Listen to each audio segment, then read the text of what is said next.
All right, so I wanted to make a short video where I show you how I would travel with puppies, or this is kind of a way I've recommended that people can travel with a puppy. I set up like a little pen basically in an oversized crate for them.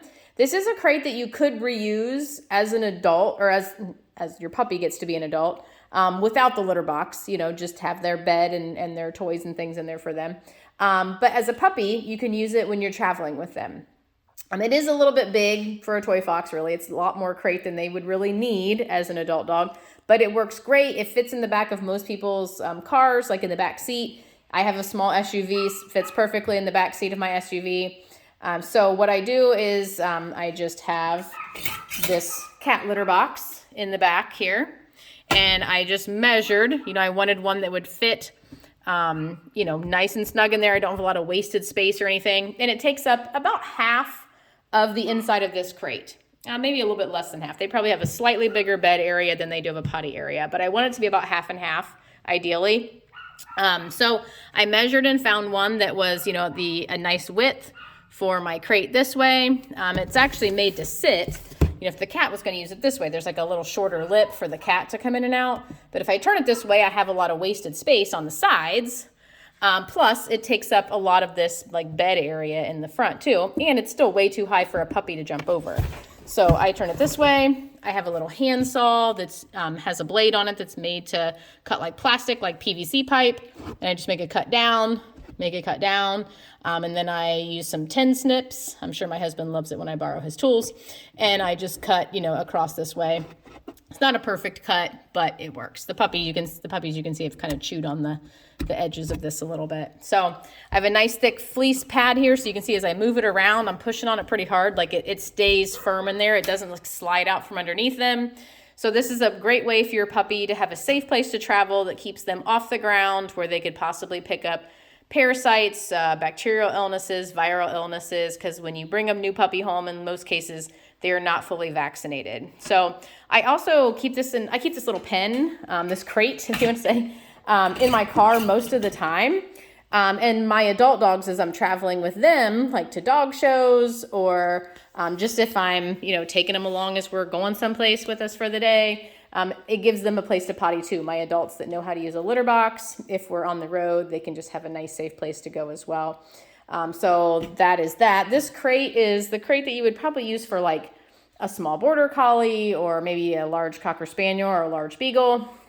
I believe it's about 28 inches long, maybe like 18 or so inches wide, and I think like 24 or something like that inches tall. So it's bigger than you would need just for your toy fox to be in, like just as a dog, without the litter pan and everything, like just for space for them. It's more crate than you would need, but some of my adult dogs do have a crate that's this big. So about half of my adults do stay in a crate that's this size as an adult, like when they sleep in their crates at night. They don't have a potty box in there. My adult dogs, they just have a crate that's this big that they sleep in. But this is more crate than most toy foxes would need or want to have.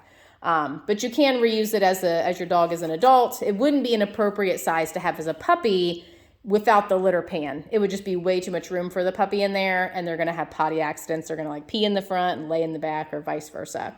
But it is a crate that you could kind of use as a puppy while you're traveling with your puppy, and then you could kind of put it away, use a smaller crate for like your day-to-day stuff, and then as your puppy is good and understands how to use a crate, you could pull this one back out, take the litter box out, clean it out real well, and just use it, just with the bed in there, as your dog is an adult and understands that whole, crate thing and staying clean in a crate. But this is how I set it up, and I keep it like this really all the time. Like I said, most of the time I just keep this in the back of my car, and it's just there for any time I'm traveling with a puppy, or even, like I said, an adult dog that understands how to use the litter box. There's plenty of room for, like I said, even an adult dog in here to have room in the front to lay, chew on their bone. There's usually like a couple bones in here. I just did laundry and put the pad back in. I haven't put the little chews back in yet. And then have a place to potty back here. So I do have a little bit smaller crate next to it. You could set up a similar situation like in this crate. I would not ask an adult dog to be in here and have like the height to like climb into the litter box. It's much shorter crate, as you can see, and it's a lot more narrow too. So you'd have to measure, the width of this crate. It's a little bit more narrow at the bottom. You'd have to measure the width. Ideally, you'd want a potty box that takes up about half of the inside, and then the bed and the other half and the front half. And you might be able to find like a Rubbermaid, like little storage tote or something that would work. And you'd probably have to like cut the shorter lip in it too, because a lot of little storage totes, litter boxes, maybe like even like a little potty box for like a ferret or a rabbit, you know, might work in there. You'd have to just get those measurements and dimensions for your crate that you buy, and see if it would work. But a lot of them, if you buy some kind of tote, they don't necessarily have low enough sides for a puppy. So you have to kind of do that where you know, cut that out so they can easily jump in and out. I want it cut low enough that they can easily jump in and out, but I don't want it so low that they just, as they jump in and out, they just track the pellets, you know, in and out with them. I want the pellets to stay in the box as much as possible. So this is kind of what I like to travel with. So it may be something that could work for you. It helps you to make good time when you're traveling with a puppy, because you're not stopping all the time to potty the puppy. You can just, puppy has what it needs. It has its bed area. You can put food and water and toys in there. It has its potty area. So you can just get in the car and go. So it makes everybody's life a little easier that way too, because you can just get to your destination faster. And 100% bonus of it is keeps your puppy safe, and it can't pick up viruses and bacteria and parasites when you're on the road. So just thought I'd share that with you so you can check that out, and it might be something that could work for you too.